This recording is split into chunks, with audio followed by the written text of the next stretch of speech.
Toto, I have a feeling we're not in Kansas anymore.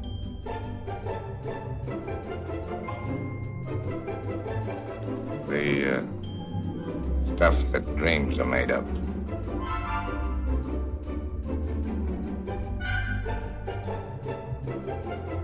Fasten your seatbelts. It's going to be a bumpy night.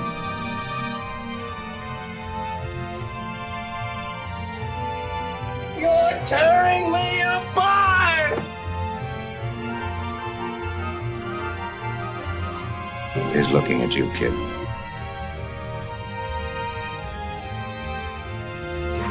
Well, nobody's perfect.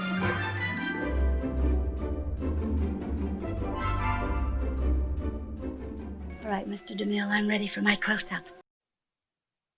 Hello and welcome to Revisiting the Golden Age, a journey through classic Hollywood, brought to you by the Inside the Film Room podcast network.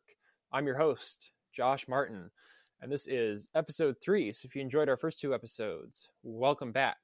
And I'm excited to talk about today's film with today's guest, a writer for The Technician and the president of NC State's Film Club. Please welcome to the show, Emilie Osborne. Emilie, how are you doing today? Hi, I'm doing all right. How are you doing? I am doing pretty good. I am excited to talk about today's film, which is The Invisible Man, directed by James Whale from 1933. A topical film, as it was just, I wouldn't say remade, but re-envisioned this year for the new version directed by Leigh Whannell. We'll mention that a little bit, but first I just wanted to get your thoughts on the main film for today, the 1933 film. Was this your first time seeing it? And if so, what did you think? This was my first time seeing it, and the main thing I was hoping to talk about is the fact that it's literally sketch comedy. It is. It's surprisingly hilarious. I was not expecting. I mean, so The Invisible Man, to provide some background for the listeners, it is part of Universal's collection of their monster films, most of which come out in the early 1930s. You get some of them in, I believe, The Wolfman comes out in the 40s or late 30s, and Creature from the Black Lagoon is in the 50s. But sort of most of the films in the Monsters franchise come out in the early 30s. You get Dracula from Todd Browning, Frankenstein, The Bride of Frankenstein, which I believe are both directed by James Whale as well, The Mummy with Boris Karloff, and then you also get The Invisible Man, led by Claude Rains, who later pops up in Casablanca and Notorious and a number of famous films from later decades. Tonally, you're right, this movie is so different from those other films. It is a film that has, like, you know, this sort of familiar atmosphere of the other Universal monster films, but is also one with, like, it's not like it's like accidentally funny in like the sense that like an older horror film can sometimes be read by as cheesy. It is like deliberately hilarious at every turn. Yeah, in my extensive research on wikipedia.com, I saw that Preston Sturges worked on it, but was fired. But I was like, okay, that makes sense. That makes a lot of sense. Yeah. No, I mean, it's like, so the plot, just to give like a brief synopsis for the audience, it essentially follows, you know, we open in a rather serious mode. It's only 71 minutes, so it kind of takes these tonal switches rather quickly. But we open with a man who's wrapped in bandages, and he's in like this snow. The movie it does seem to. Did you get the sense as well? It's set in England, right, or somewhere in the UK? Okay, because it sometimes like it does seem to operate in this sort of geographically unclear space, but it is like the UK. He's at a rural town in, at least with the accents. He's in a rural town. He's looking to get away. It's a guy named Jack Griffin, and he's a genius scientist who has made himself invisible. And so, you know, we get this really sort of spooky, atmospheric scene. It recalled another film that sort of at times awkwardly but also hilariously blends comedy and horror, American Werewolf in London, which from like 50 years later, but a similar kind of setup. And he's gone there, Jack Griffin has gone there to attempt to find a cure for his invisibility that he accidentally gave himself. And at first we're like, okay, he's like, trying to get back to normal, but he really isn't. He wants the invisibility to be solved so that he can then use this power for like incredibly nefarious things and to do horrible murders and like take over the world. And so you have this like funny and strange balance between a character who's essentially like a wannabe fascist, but also like loves pranking people. It's like there's so many just like strange things that happen in this movie that are often incredibly funny. But it's not even just him that's funny. There was a what's the name of the woman? I know she's married. I guess she's just Mrs. Hall. But there was some reaction shot where she asked him a question and he said no, and it cut back to her really fast, and her face looked exactly like Maya Rudolph. Yes. She made like that she's face.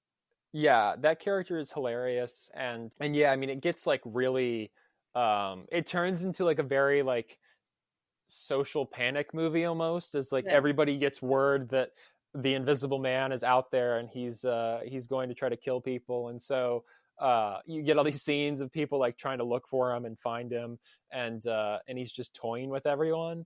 And Claude Rains, you don't see him until the very end of the film, because there's he's invisible and never really truly solves that problem.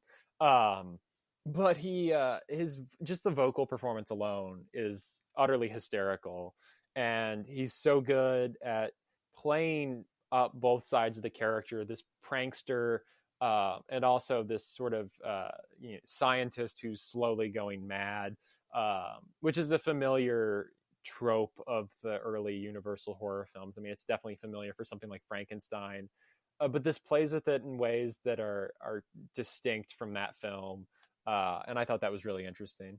Yeah, he hates cops too. Yes. He really does. Not a fan of the cops.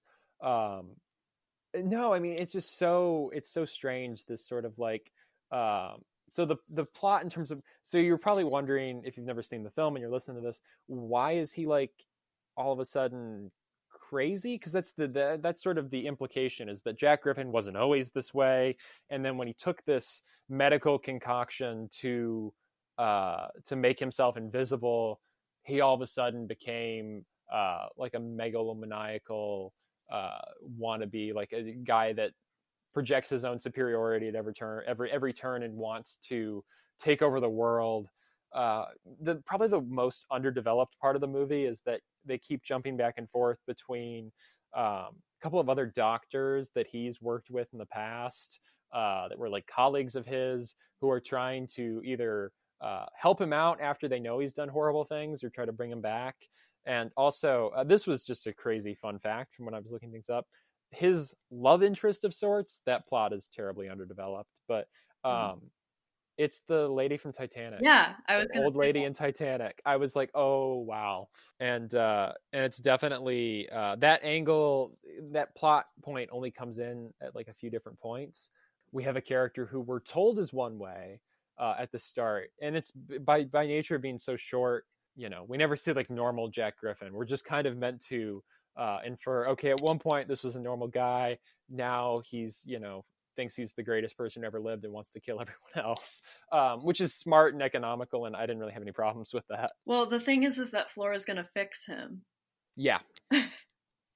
She's gonna bring him back to normal and make him the way he was, and make him realize he's lost his mind, but in reality, he's on, like, I forget what the drug's called, but he basically mixes in his, by making himself invisible, he also ends up taking this drug, which messes with, the chemicals in your mind, and ends up causing himself some major problems. Going back to when we were talking about cops, there was a part I thought was funny / confusing, which was when it was when the doctor he was with called the police because he was like, he's in my house.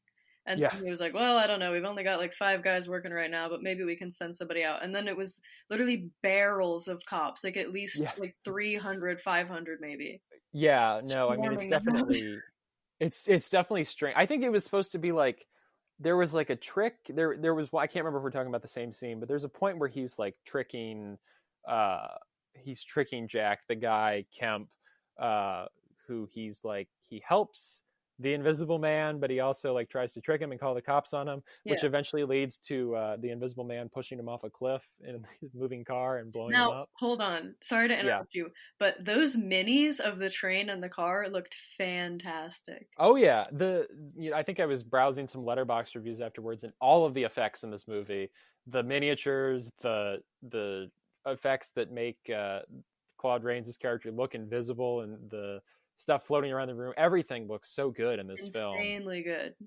It is strikingly modern in a lot of ways, and the visual comedy is terrific, and there's some wonderful atmospheric touches as well. Even though we've talked about it as mainly a comedy, there's some great shots of like the other doctor's office. One of the doctors is played by Henry Travers, who plays the angel Clarence in It's a Wonderful Life, which I always love seeing these different actors pop up in films that I did not know they were in. But he has this great, it's either him or Kemp has this great office with these sort of bracketed windows and these sort of spooky looking trees behind them, which give this sort of visual energy to the film. In a sort of menacing way that some of the comedic moments don't always do. But even like the opening 10 minutes are wonderfully sort of dense with atmosphere of as Jack Griffin marches his way to this small town in the snow. And it's a wonderfully made film at a lot of different points. But yeah, I thought it was definitely interesting because I guess we'll talk about the new film a little bit since I know we've both seen it now. Yeah. It's when the 2020 film came out, it was definitely sold as a Invisible Man movie that flips the sort of gender perspectives, which it absolutely does.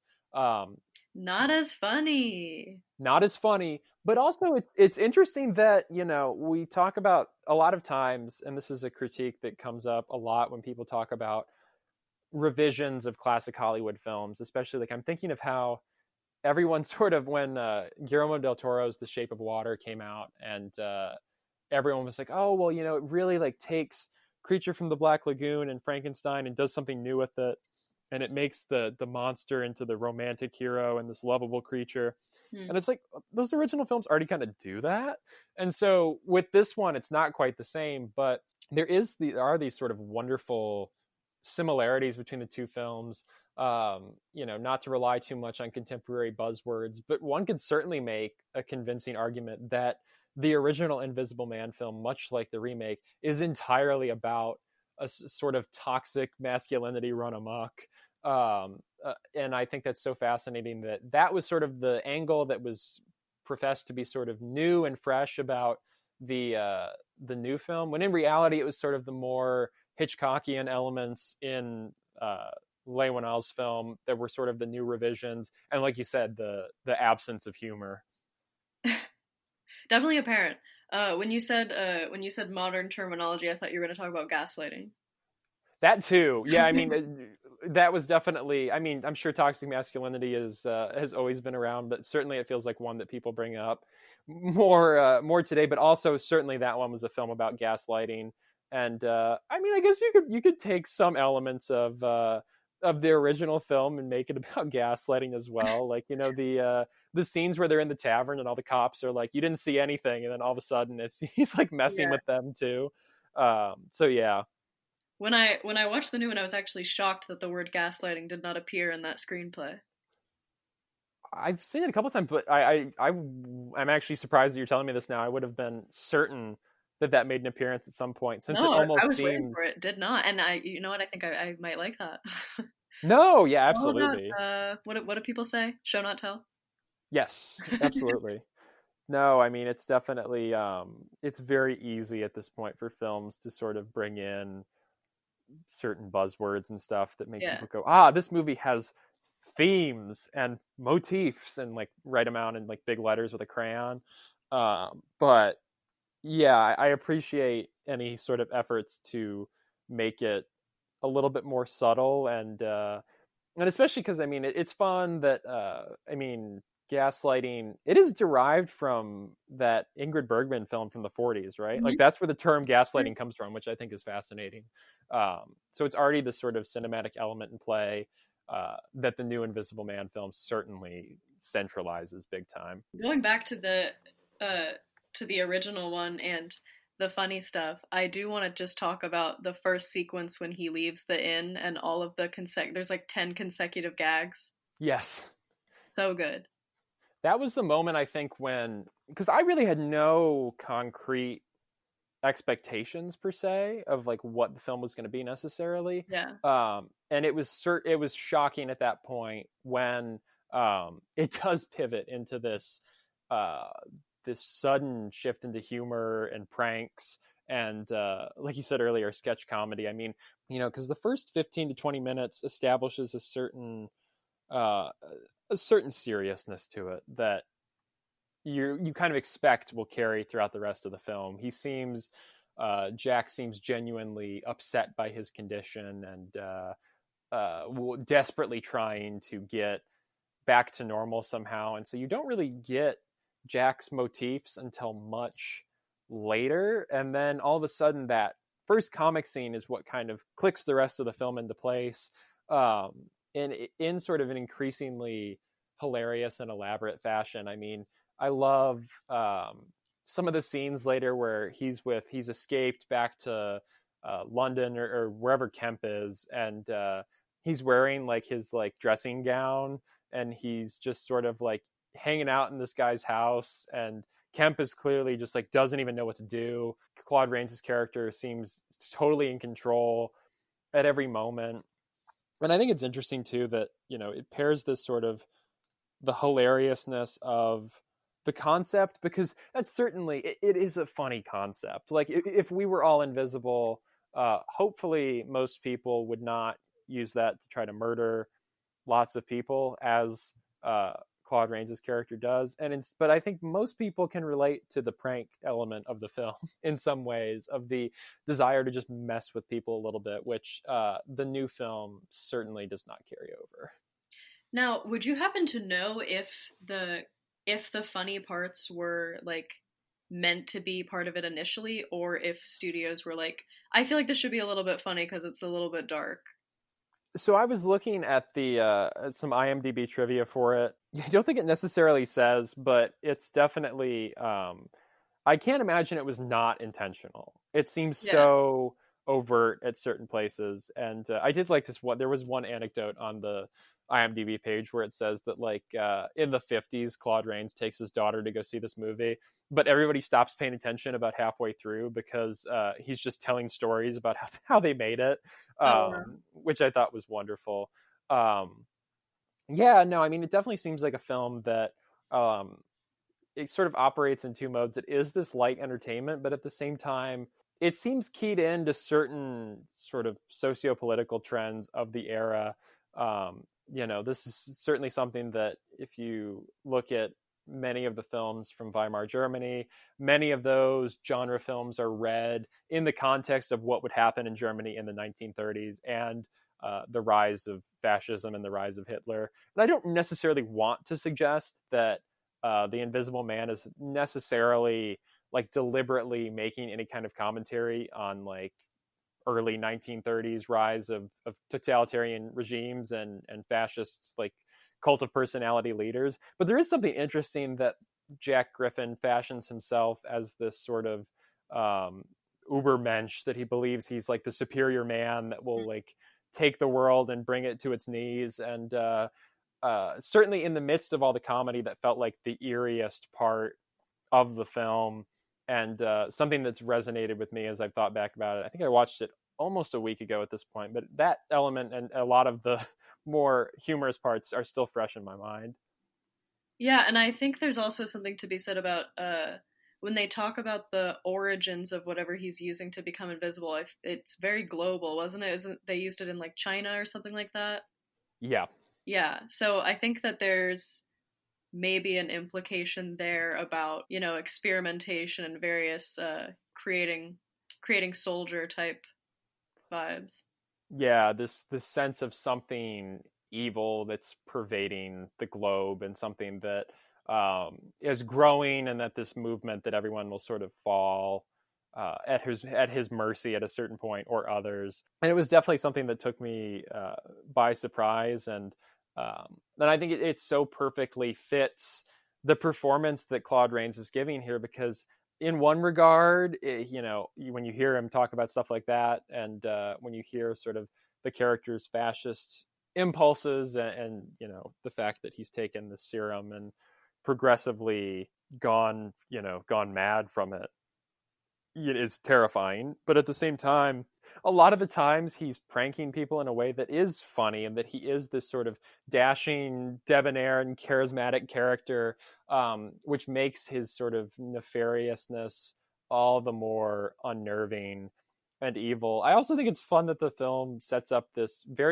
sort of rural versus urban critique. I don't really know what to make of it, but it was basically, you can tell that part of that character's sort of general disdain for most people is rooted in the fact that he's like, a well-educated scientist from a big city who hates all these people that he's forced to interact with in the first 20 minutes of the movie, and then kills and pranks throughout the rest of it. He's being a coastal elite.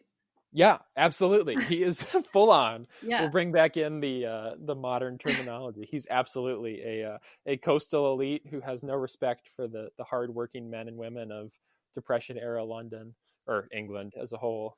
Some of his bits are fucked up, though. Oh, absolutely. He flipped over a baby carriage. Oh, it's so, yeah. He just doesn't he pushes one guy down a hill, and then he pushes, and then he taunts him, and then he pushes another guy down a hill.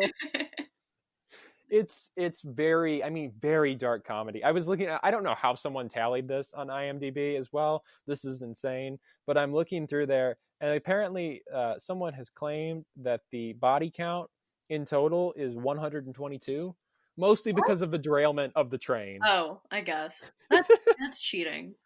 I think it's cheating too. They said, well, there's 4 murders depicted on screen, but in total, there's 122 people. I don't know. What did they guess the population on the train? I'm just... So, post Hays Code, he would not have been able to kill those guys, right? I thought, isn't it like you can only kill someone if they deserve it or something like that? There is something in the Hays Code that's like screwed up and weird like that. You might be right.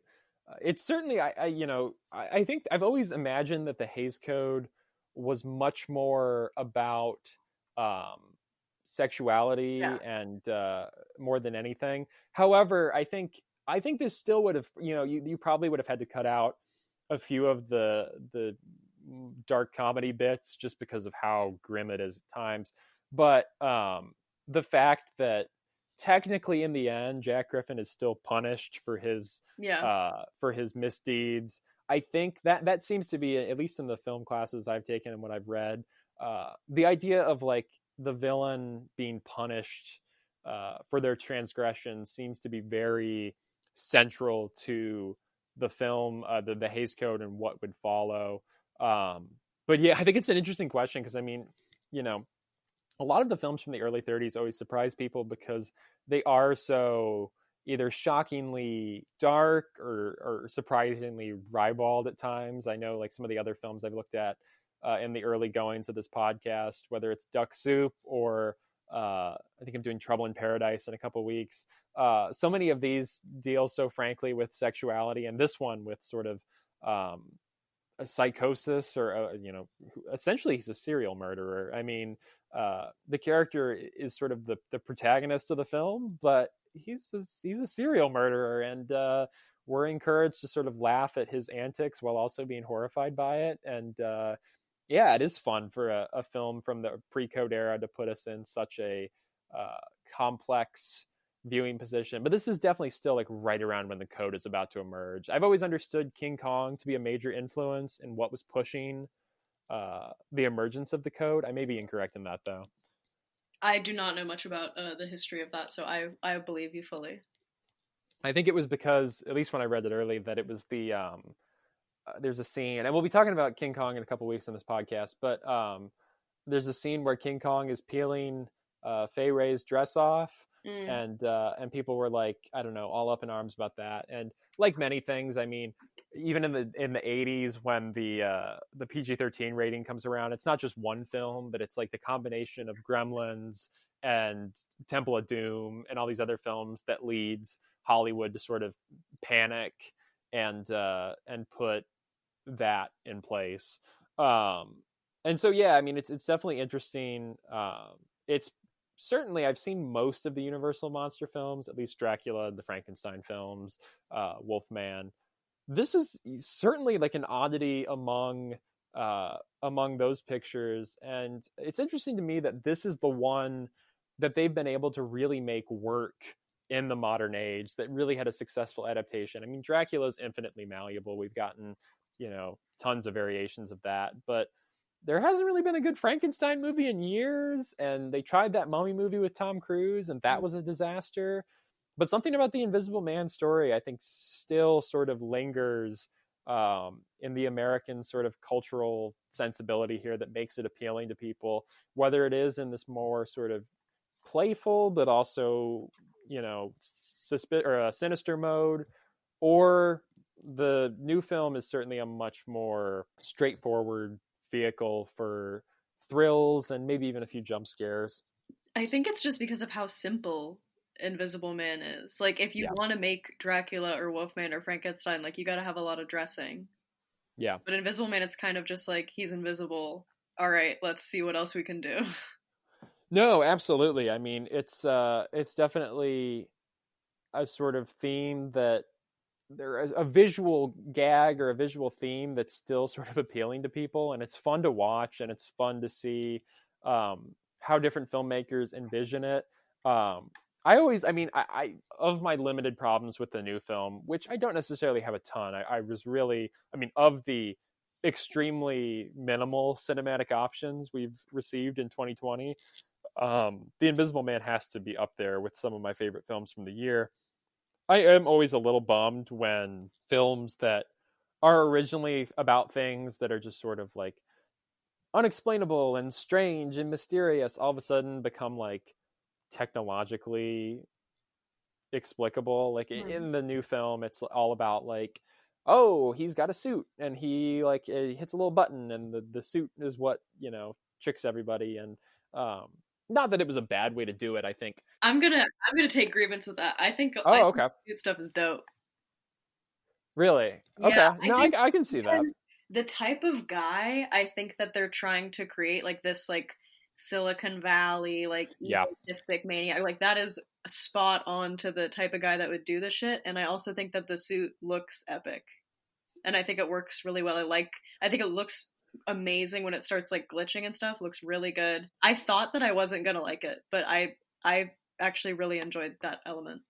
No, I think you bring up a good point too with the sort of what kind of figure the film is attacking and who we sort of paint as villains in contemporary films. I mean, I would sort of say that we've drifted away from the mad scientist trope that we find in the 1933 Invisible Man film. Yeah, we got the mad app developer now. Yes, exactly. We've got sort of we are much more scared of Mark Zuckerberg than we are of, I don't know if you made a film about someone trying to like create a cure for something or discover some secret formula.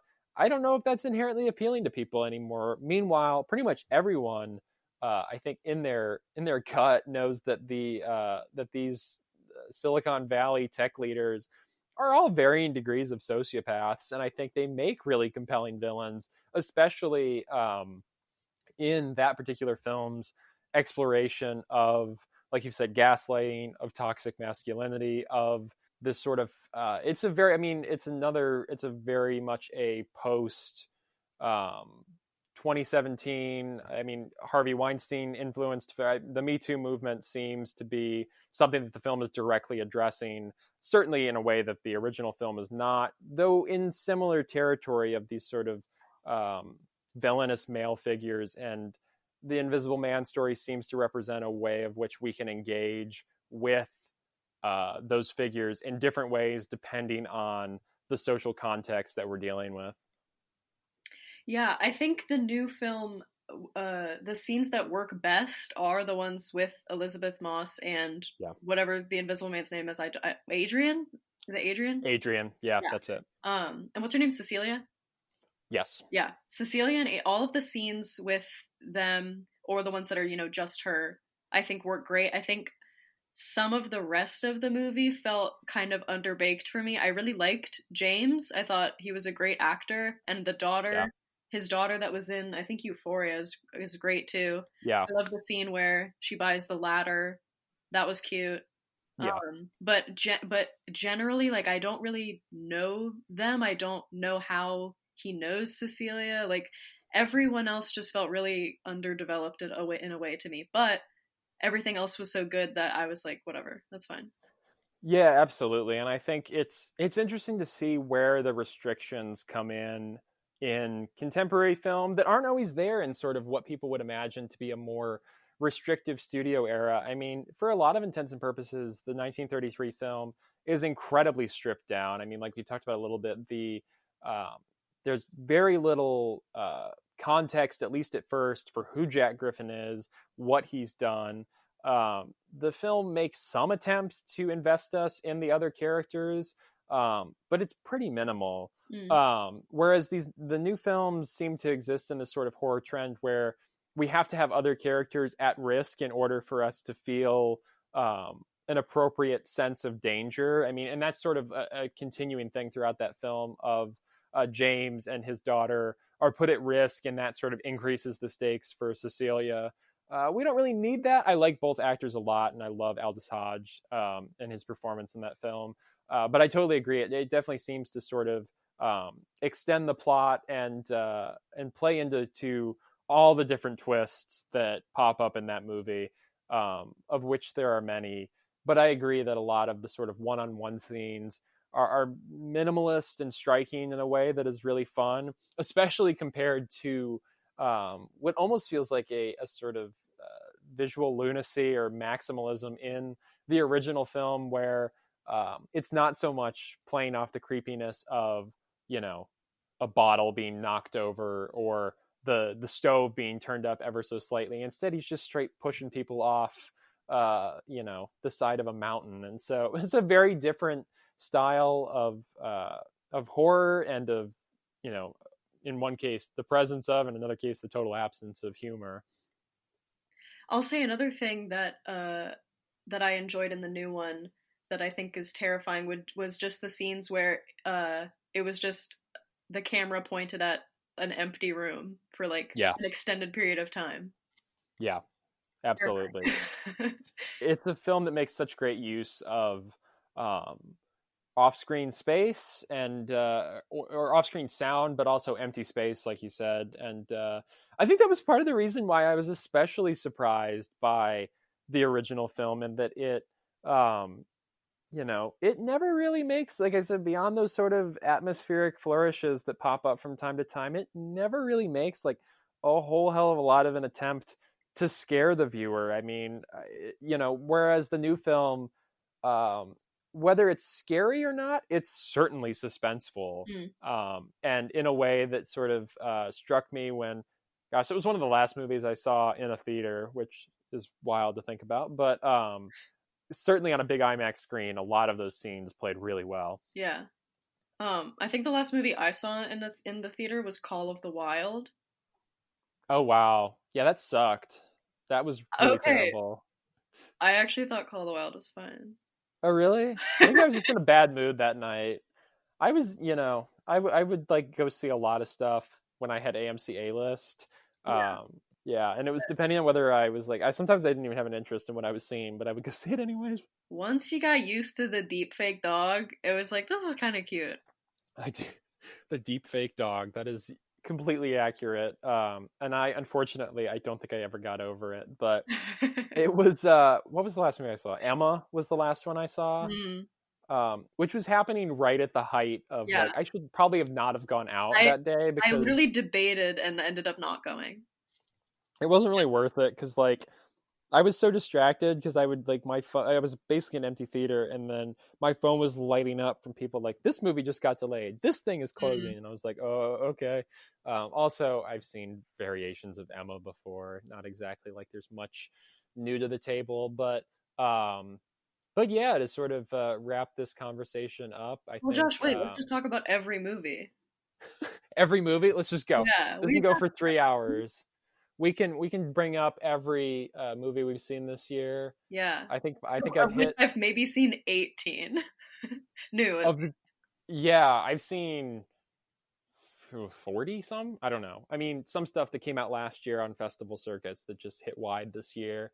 But yeah, no, it was it's a strange year for movies, but a good year to catch up on older stuff, which I've really enjoyed throughout the course of this year. So yeah, I think certainly to summarize my thoughts, I think both movies are worth watching, and I would probably watch if you haven't seen either. I would probably watch the original first. One, it's like an hour and 10 minutes long. I mean, it's a very breezy watch. And free on Peacock. It is free on Peacock. Peacock is a great streaming service. It has some ads, but the streaming quality is really good. And The ads, sorry to interrupt you yet again. Mhm. The No, you're good. ad placement so bad. There's literally It's awful. a film where it goes to black, and they could have put the ad there, but instead they cut people off. It is, yeah. No, I don't prefer to watch movies on. I was watching David Cronenberg's Dead Ringers on there a couple weeks ago, and they gave me the option to. They just said, "Here, you can watch all the ads at the beginning of the video." And I was like, "Why don't you do this every time? That would be so much better." I don't. I mean, I'll go walk away and do something else. You're not really getting your ad money's worth, but not that I'm paying attention to the ads anyways. But no, Peacock's a good resource for a lot of stuff. There's a couple Marlena Dietrich movies that are streaming on there that are literally they aren't streaming anywhere else. You cannot rent Shanghai Express or Morocco on any other service, yet you can find them on Peacock. So shout out to Peacock for that. We love But NBC. yeah, no, I'm more studios and TV stations should offer their film libraries for free online. I would be deeply appreciative. But yeah, it's a short film. It's a fun one. A little slight for me, perhaps. It's not one of my favorite films of this sort of series, but especially this podcast will release before Halloween. So if you're looking for something, a little spooky, but not too frightening, it's a good pick. And the new film is certainly worth watching as well. Very timely thriller.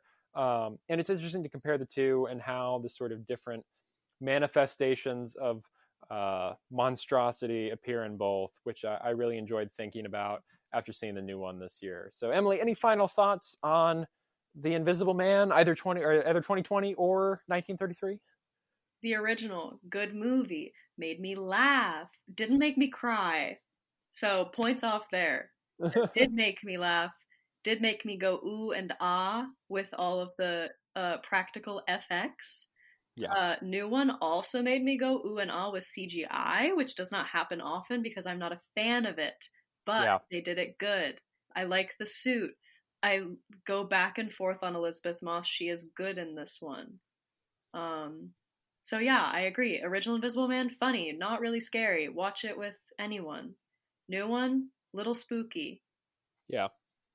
No, I enjoy both films, and yeah, it's a fun. I'd like to see. Well, maybe they'll do more. I think, if I remember correctly, they're doing a sequel. I don't know how that'll do. I don't know. New one also kind of gory. Oh yeah, it is. It is. I forgot about that. I haven't watched it in a few months, but I saw it twice, and anytime I see a film twice, it's kind of in my brain forever. So that kind of makes it. I don't know why it's like seeing something 2 times, and I feel confident talking about it for like as long as I need to. If I've only seen something once, I'm like, I don't think I remember anything about it. But yeah, no, it does have some gore, and it plays much more on, like I mentioned at one point, much more like a Hitchcock thriller than a straight up horror movie. So Emily, thanks for coming on. Do you have any work out there right now that the listeners should check out? I mean, I do write for The Technician, but it's mostly just like here's like something that's happening, and it's not really like movie reviews. I've done one movie. Okay. They don't really do much of that. I am the president of the Student Film Society at State, so I guess if you're listening and you go to State, come hang out. We have meetings every Thursday at 7 p.m. I'll send you the Zoom link. Awesome. Any kind of just doing school. Yeah, no, we're all just doing school right now. Yeah. I always forget to mention, or like neglect to mention purposefully whenever I do like professional criticism stuff, that I'm like still a college student, but like I'm still a college student. But yeah, so if you're an NC State student and you happen to be listening to this podcast, go check out the Student Film Society. I have to imagine if you're a hardcore film fan and you go to State and you're listening to this podcast, you're probably already a member of the NC State Film Society. But if you're not, what are you doing? So go check that out, and go check out Emilie's work at The Technician. And yeah, so I hope you enjoyed this episode, and I will be back in the next few weeks, the next few days, whenever it is, with plenty of new episodes talking about films, Snow White and the Seven Dwarfs, King Kong, Trouble in Paradise, lots of stuff to come. And yeah, so hope you enjoyed this episode, and I'll see you next time.